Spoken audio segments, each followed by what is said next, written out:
Right now, Pittsburgh's best sports show is about to begin. Call us or tweet us. We've got things to talk about on the Ireland Contracting Nightly Sports Call. Good evening, everyone, and welcome inside the Fan Cave. This is where we do it every single night of the week. We talk sports with you. We invite your opinions at 412-575-2600, on Twitter at KDPomp, at the Pony Express. Andrew Fillipponi up at 93.7 The Fan, where the Pirates are trying to make it 2 in a row over the Astros, 3 in a row overall. Just when it looked like they're going to be swept out of Arizona, they come up with a really interesting win on Sunday, and they've parred that into another wild one last night. This one not so much, as they've been in control. Bailey Falter doing a good job. Michael A. Taylor has rediscovered his home run swing from last year, and voila, Andrew, they're there. But the big story of the day was all these moves that were made. And let's begin with Bryan De La Cruz, because he is an outfielder who can hit. 18 home runs, 51 runs batted in. Doesn't cost a lot. Arbitration eligible next year. He also doesn't walk a lot, and he strikes out a lot. So your take on this first deal? I'm a fan of it because they gave up almost nothing. A guy who is a pitcher in the rookie league who had shoulder surgery and has not pitched a single inning this year. A guy at Single A Greensboro, an infielder slash catcher with exactly 1 home run all year. These are not high-end prospects, okay? So they did not mortgage really anything, in my opinion, to acquire a guy who, if they put him in their lineup tomorrow night in Houston, which I imagine they will, Bob, he will have tied Brian Reynolds for the team lead in home runs. He will go out to right field and play, a position where we've seen Connor Joe really do nothing since May. He has 1 RBI, 1 little RBI since. It's really been dreadful for him. He is Mr. March and April for the Pirates, and frankly, not much else. And so they will upgrade over Connor Joe, and he will probably hit cleanup in this lineup. So, yes, I understand he is an imperfect player, but look at some of the guys we've seen hit 3 and 4 for the Pirates this year, including Ke'Bryan Hayes, who hits ground ball after ground ball and is now having difficulty fielding ground balls as well occasionally. Yeah. So I love this deal, Bob. I give this one by Ben Cherington an A. But I got to say maybe that an A+. That infield in Houston doesn't look very good. There are a lot of weird hops going on. And he made a really good play last night, but you're right, the hitting has just not been there, and I wonder if he can even hit one out of the park anymore. We don't see that swing. But they also made a deal after this one, and this one I think I like better. Isaiah Kiner Falefa, and this is a guy who is a distant relative of Ralph Kiner, the legendary Pirate, and he can do it all, and he's got a good batting average. He's got, I saw your tweet about the same WAR as Brian Reynolds, and this guy can play anywhere you need him, which I think is a luxury to have in today's game. He's 29, an affordable contract. Your take on this one? Because I like this one better than I do De La Cruz, actually. Well, so do I. There were so many players that got traded in the ramp up, the lead up to the deadline, and many deals today. The highest WAR among position players. WAR, what is it good for? That is a way of measuring baseball players now. Yes, the sabermetrics, they love it because it takes everything into account: fielding, base running, hitting. And he was the best WAR player acquired by any team. We never talked about Isaiah Kiner Falefa because we didn't know that he was available. And that's why he was slipping through the cracks and under the radar. Bob, this is where I think Ben Cherington, having worked in Toronto, benefits the Pirates greatly because he knows that front office, and he knew that he could pry this guy loose. And what a move it is. In my opinion, he is a high-end version of Sean Rodriguez, S-Rod, who once punched a Gatorade cooler during a Pirates playoff game, or Josh Harrison, who went to a couple All-Star games as a super utility guy, shortstop, second base, third base, first base, left field, center field, right field. The only thing he can't do is catch. Maybe he's pitched in a game. Probably. I don't know, in mop-up duty. That happens sometimes. So I agree. I think this is the big move, my favorite move they made because of this guy's versatility. Yeah, so optimism aside, no question about it. And we'll see what the Pirates do with it tonight, tomorrow, and then they come home against Arizona, a team which is winning again tonight. The Mets have also won tonight. Your team, the Mets out there in New York, they're doing pretty well right now. They got it together. And the Padres, let's not forget about them. They will do anything. And they picked make up Martin trades galore. Perez. That's right. And how about that relationship there? Ben Cherington makes a trade with this guy every year. Last year it was Rich Hill and the first baseman who they sent there. The year before that, there's the Adam Frazier deal. David Bednar, Jack Sawinski, Joe Musgrove. I mean, so many right. deals have been made between these two teams. The GM has a relationship.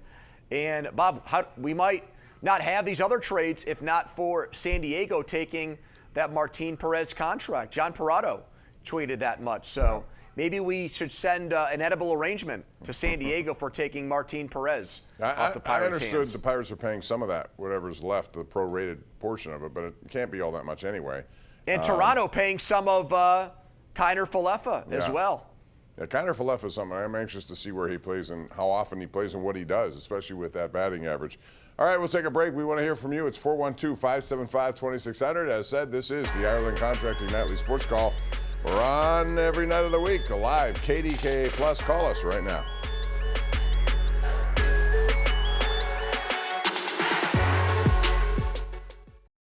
Our GMC Sierra tweet of the night comes from Pirate broadcaster Greg Brown. How fitting. Pirates baseball Hall of Famer Ralph Kiner's second cousin, twice removed, Isaiah Kiner Falefa is a bucko. Welcome to Pittsburgh IKF. And IKF is doing some business. Really good player with the Yankees, I thought, now with Toronto and now here in Pittsburgh. We'll see what happens with him and how they use him. But I think it's going to be fascinating here because these next couple of weeks, Andrew, they have not only completion of this game, although Houston is really, their record indicates what they are. They're almost similar to the Pirates. They struggled at first. They came on strong to take the division lead. I don't know that they're great of a team. However, Arizona is a team that's had the Pirates number in Pittsburgh, and then you have San Diego. You got the Dodgers in there and San Diego again. So this will tell the tale, I think, as this season moves on. Yeah, it's all about the West, how the West was won. Go West, young man. That's all they do over the next month. It's nonstop West. I don't like that. I like mixing in division teams, especially in August. We got nothing but West teams, NL West and AL West, for a very long stretch. You mentioned it. Houston this series, then it's Arizona, San Diego, Dodgers, San Diego again, Seattle, Texas. I mean, it's just nothing but West teams until the Reds come in late next month. And, Bob, this schedule, it reminds me a lot of the Steelers, where I like the Pirates on paper right now, but it is a daunting, daunting schedule, and one that makes the Pirates' path to the playoffs a very difficult one. It does, but in September you got a lot of head-to-head games with teams that you're going to be probably dealing with from your own division and your own league, so we'll see how that goes. In the meantime, it's time for our number one Cochrane Go One Better caller of the night. We're going to go to Jerry and Franklin, who kicks us off here tonight. Hey, Jerry, what's up? Guys, thanks for taking my call. Hey, a couple of things here. The trades that Cherington made today, I thought were pretty excellent trades. I know for De La Cruz, we gave up like the 17th and 18th ranked players in our minor leagues, and for Kiner Falefa, I didn't see what the guy was rated for that. But I'm intrigued with the trade for Josh Walker. So I think he's 6'6". He throws mid to high 90s. Wasn't he DFA'd by the Mets, though? I mean, I don't know what his... He was. Okay, well... He may have been. But they also picked up a hitter from the Orioles, and, you know, he has some pop in his bat tonight. Kind of an underwhelming trade for now, because I don't think he figures here. I wonder also about York, though. You know, now that they have Kiner Falefa, I'm not sure if York gets a chance. Coming into this day today, I thought maybe he would be the guy to play second base, given the injury to Nick Gonzalez. Now I'm not so sure. Well, they need more bats in their organization because the pipeline is running dry. We need to tap that well again, Bob, and find guys that can hit the baseball because there are not many in this organization, frankly. York comes in and was immediately elevated to the 5th best prospect in the Pirates organization. And this guy Cook, or Cooks, I don't know which one it is. You can look it up. Billy Cook. He's related to Ron from Cook, Baltimore. probably. They're all related. Yeah, well... if he is, then he's going to ask other people to pick up his bar tab here because Baltimore, he's 25 years old, but they have so many good hitters there, so many good young hitters. He was blocked, but very good numbers at AAA. And let's face it, the outfield play for the Pirates outside of Brian Reynolds has been really lacking considerably. So this guy now is a level away at AAA. And just looking for a chance. And he's, this season at AAA with Norfolk, been one of the better hitters in AAA. So yeah. I like that move from a depth perspective for the Pirates. Maybe he gets a shot as a 4th outfielder here sometime soon. David in Washington County joins us right now here on the Ireland Contracting Nightly Sports Call. Hey, Dave. Yeah, hey guys, good evening. Hey, first of all, I really like the De La Cruz trade. He's 27, and I don't want to get carried away, but I think eventually he can end up being a 35 home run, 100 RBI guy for the Pirates. But here's what I'm looking at. I know this may not be a big deal to most fans, but Bart wears 14 and De La Cruz wears number 14. And I was wondering what the protocol is with that. Because I know, Bob, I know you're too young to remember this because it was a long time ago. But, Pony, I wanted to ask you, the other time this happened was 1968 when we got Jim Bunning from the Phillies and Gene Alley wore 14. That's and he right. ended up switching with Bunning and wore 22. So what's the protocol for that? There's money involved, I'm sure, here. Something?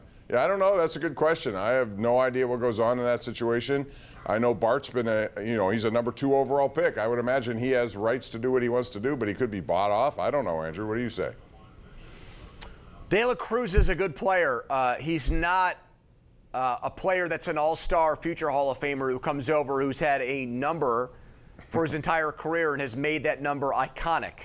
So for that reason, I think De La Cruz has to pick another number because Bart already has it. Not to say Bart is an established player here, but I don't think De La Cruz has done enough in the major leagues where he should feel like no matter where he plays, he has ownership over a certain jersey number. Jack in the South Hills. Jack, welcome to the program. Go right ahead.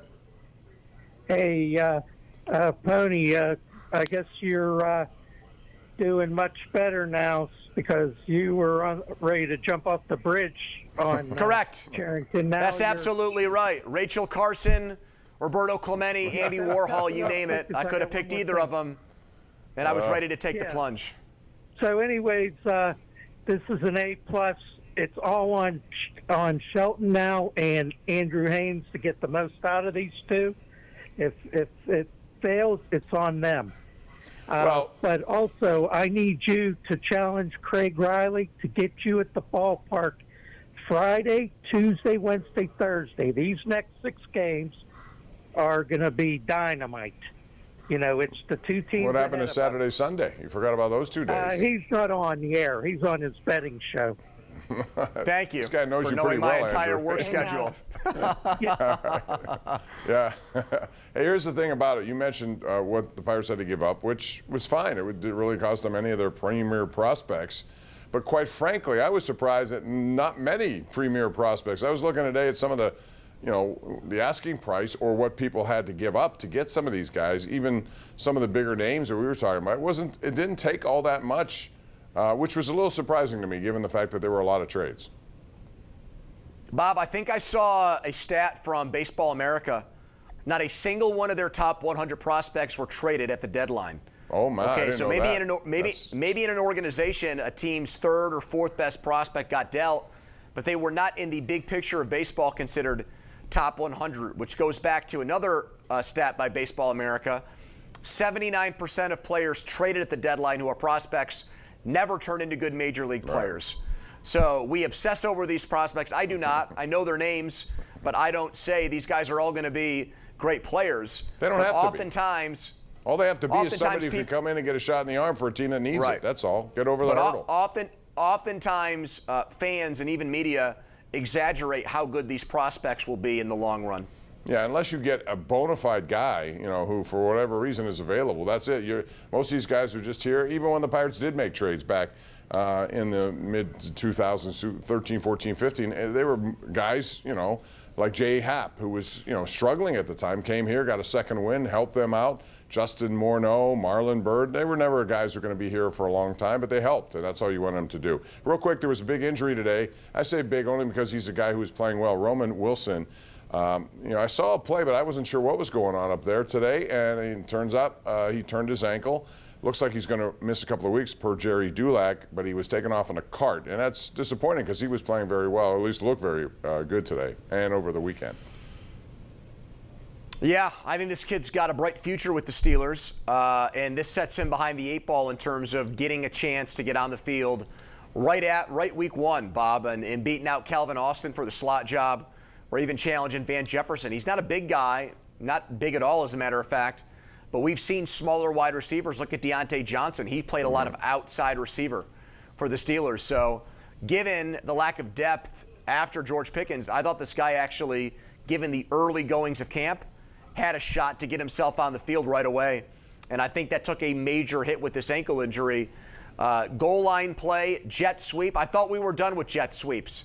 I thought we retired the jet sweep with Matt Canada leaving, Bob, but evidently it's still here, and it got a Steelers wide receiver hurt today. Russell Wilson did take part in practice. He did not participate in that 7 shots. It was all Justin Fields, and he scored the winning touchdown on a play that he uses the speed to get to the corner of the end zone. 4-3, the offense beats the defense in that one. We'll take a break here, come back with more. It's 412-575-2600. Pirates looking to make it 3 in a row and go 3 games over 500. We'll talk about that and more when we come back right here on the Ireland Contracting Nightly Sports Call.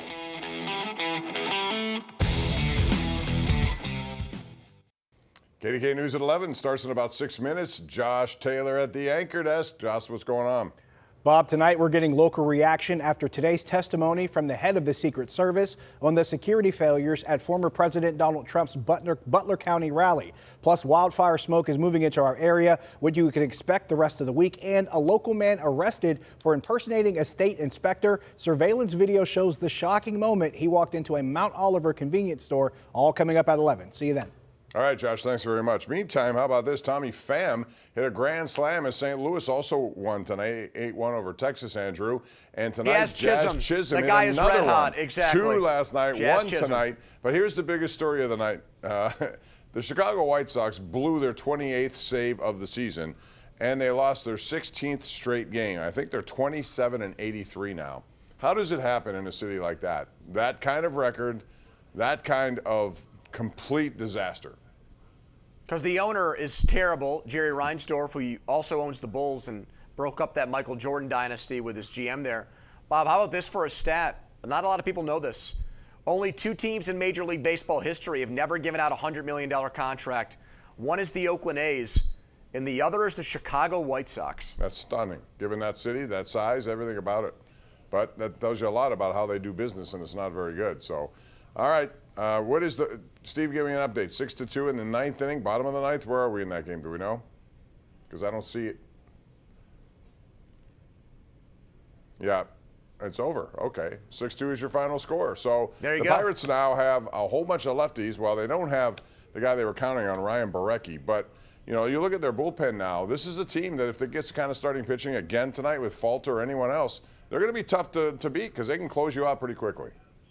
Yeah, props to Bailey Falter for coming off the IL and shutting down the vaunted Houston offense, and Derek Shelton pushing more buttons late in that game for a win. Kudos to him. Bob, talk to you next week, brother. All right, we'll do it. Thank you, Pony. Appreciate it. And we will see you again tomorrow night right here at 10:35. Good night. Have a wonderful evening.